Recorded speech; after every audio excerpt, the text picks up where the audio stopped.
His status window shows now he has 100 points, so he can use the roulette 5 times in a row. He got only 5 gold, which upsets him.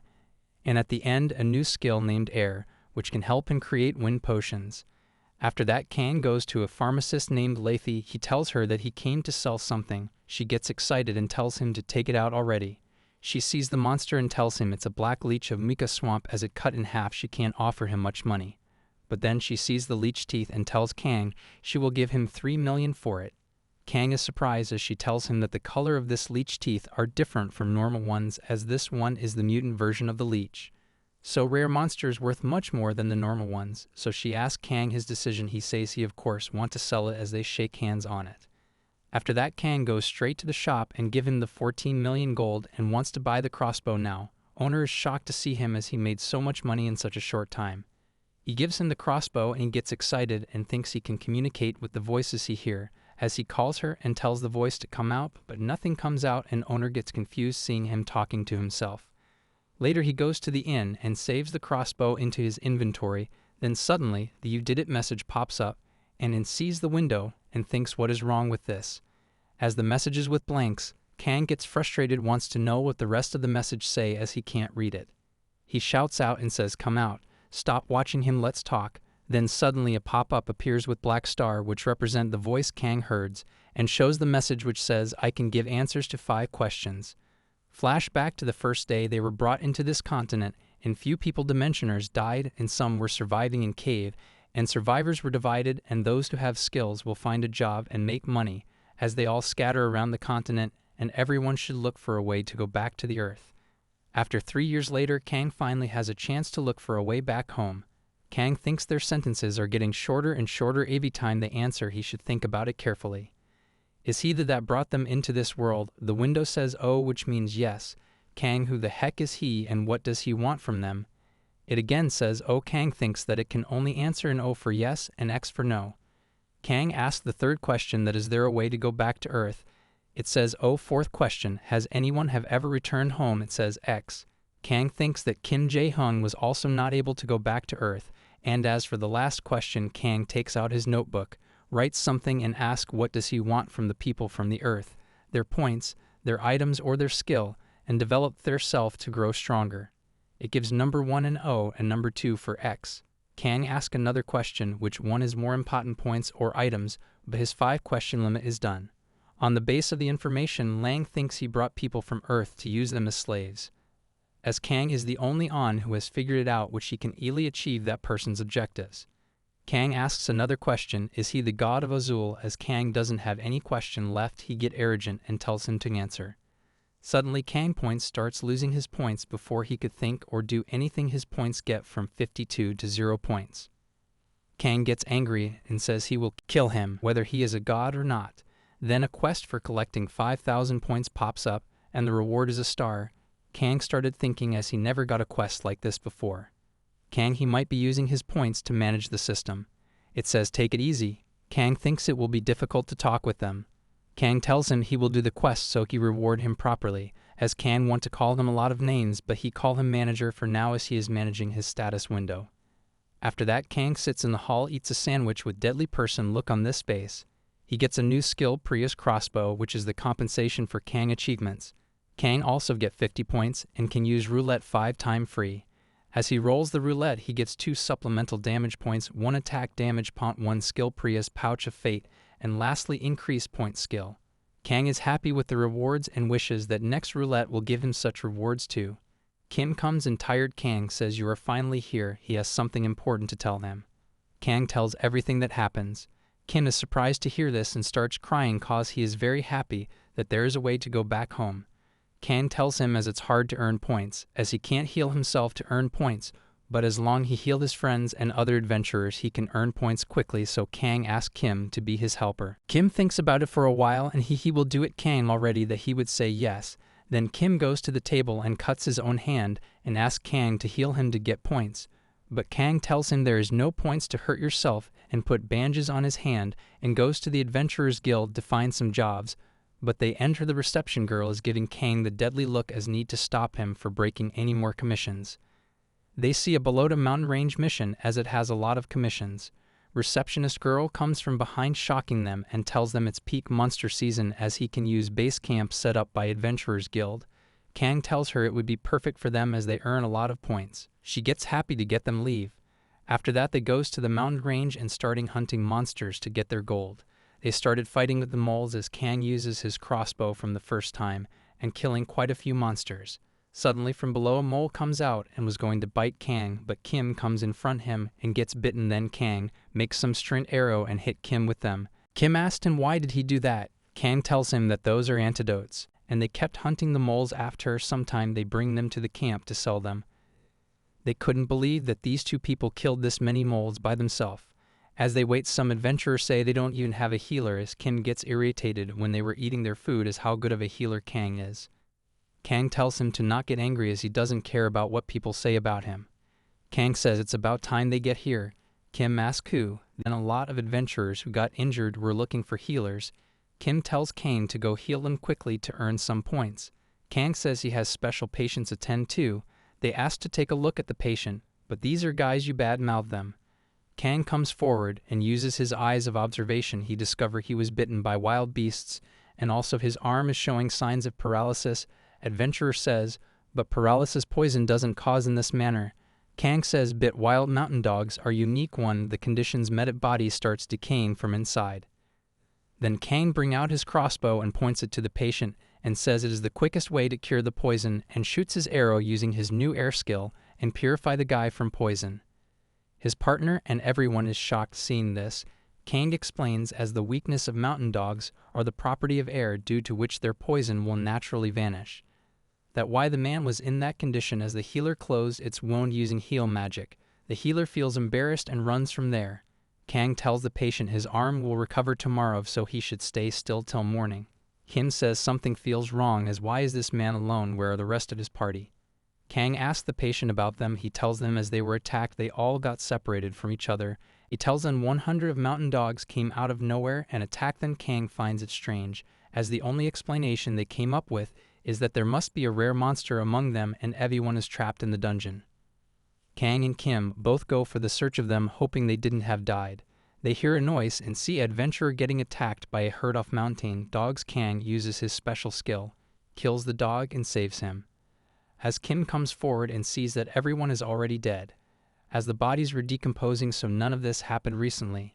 Kim tells Kang that the mountain dogs prefer their prey live and they doesn't pile their bodies. Kang tells him that the dog is an undead rare monster. They are dead dogs who have been reanimated through black magic, which will be a little troublesome as these two alone have deal with all of these dogs.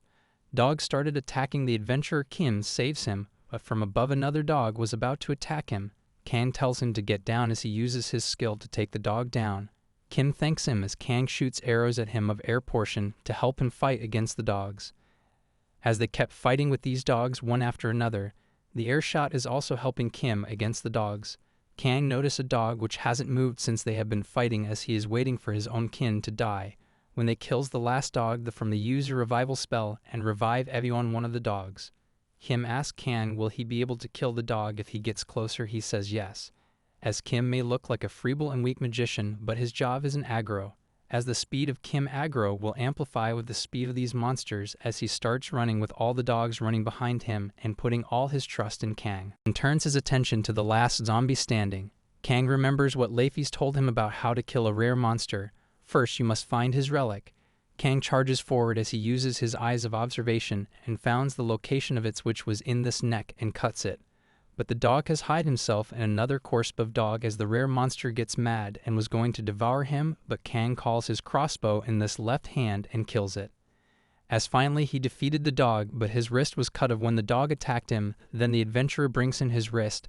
Kang takes his wrist as adventurer introduced himself as Kate and Kang does to see if Kim is okay. Then he finds him under the dogs and helps him as he thought who would die. Kang shows him his wrist and tells him that they should slowly make their way back to the camp. Then we see the priest of Abel comes to clean up all the mess. After that they all make it to the camp and Kang is treating himself as he reattaching his wrist, which he does in no time. Kim asks him why doesn't let that guy heal him. Kang says he doesn't want to rely on other healers. They gets called as the priest have arrived.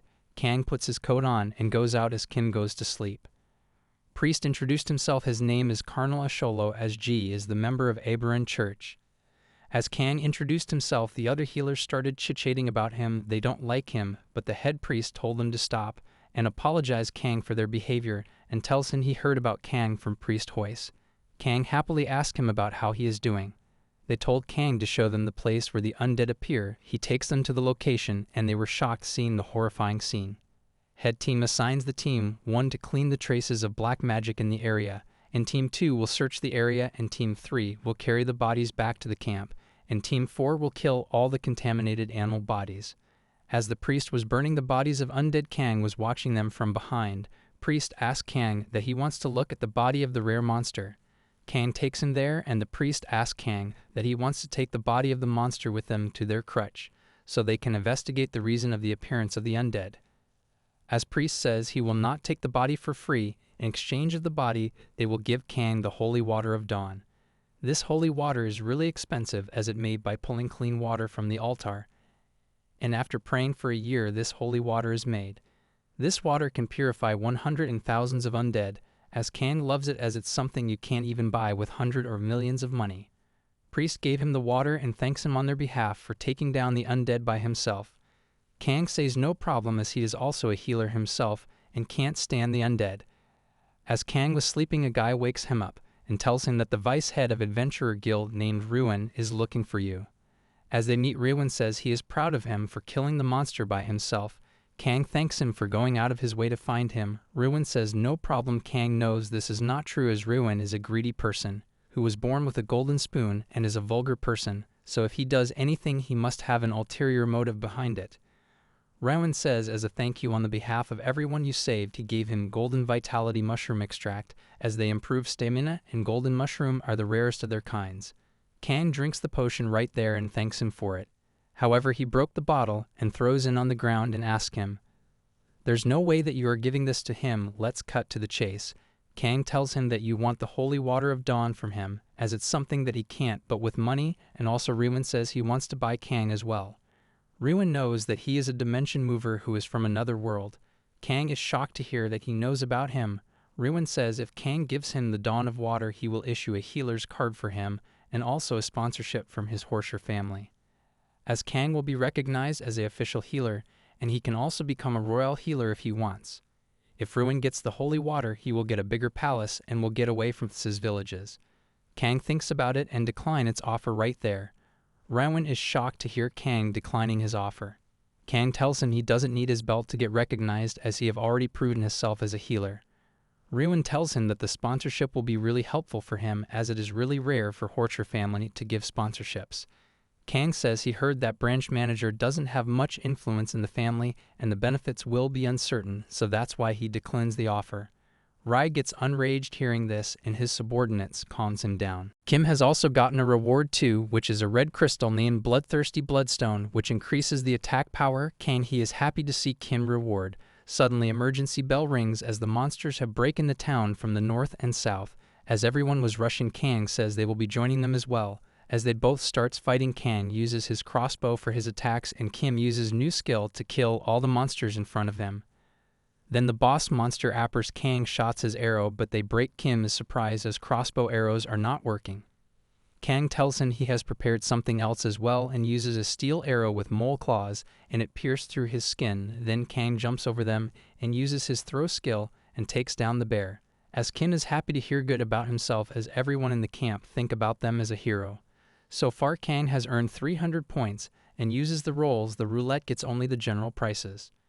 Kang gets sad as Kim console him. Then an adventurer comes running and thanks them for their hard work and helping them saving people's lives, so he gives them their special reward given by the camp, which is a pub voucher for drinks. They go straight to the pub and was enjoying their drinks. Then suddenly someone recognized Kang, who is the patient he treated in the first chapter, named Mr. Ruse. He gives Kang the money he didn't pay for the treatment and takes his sword back, which makes him really happy as he missed his sword so much. They sat down and he asks them if they have ever joined a party. He has a joining application for a party, as there is portal dungeon near the village. His cousin asked him to join, but he can't as he need to return that he borrowed from the guild. Kang says they should go to the dungeon as they could get some great rewards from there. 3 days later, they were waiting for the party outside their inn. Kang tells Kim that he got a blessing from Kadal, which means his luck have improved. A girl named Tina Putin introduced herself, who was Rue's cousin. Kang introduced himself as Kim is in shock about his gold. The other party members named Rikuromedi, who is a fighter, Sahida is a sage, and Schwer, who is a magician, questions them as they don't have any much divine power, and they point out Kim for being weird. Another member comes in named Isle and calm everyone down and tells them to be polite. Kim thinks he must be the leader, as he's looks smarter than anyone. But the leader is someone else who looks really mad. All of them gather in the portal and goes inside the dungeon. Schwer uses his light magic to create light as Kang thinks as the wall of dungeon is damages it must be cause there is black magic here. Suddenly Kang sees some fly monsters comes from above them and started attacking them as they defend themselves.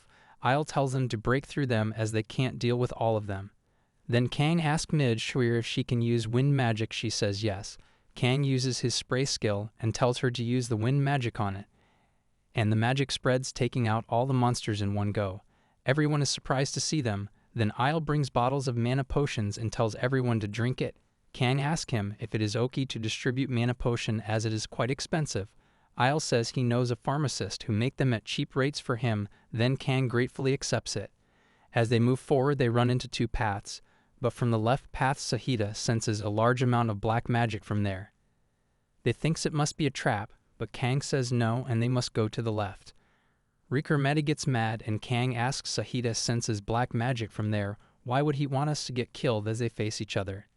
Kim tells him to calm down and hear him first, but he doesn't listen and his comrades also don't want to go there, so Rikuromedi tells Kang to go there by himself if he wants to. And these three goes to the right tunnel. As Tina apologizes to Kang and says she trusts him and will go with her, Isle also says he will go with them too. As those the other three goes to the right and was moving forward when they hear a sound and suddenly a magic barrier appears around them, which was a trap. Then Sahida's leg got caught in the attack as they use healing on her it get worse, and she got cursed and only a priest can break that curse.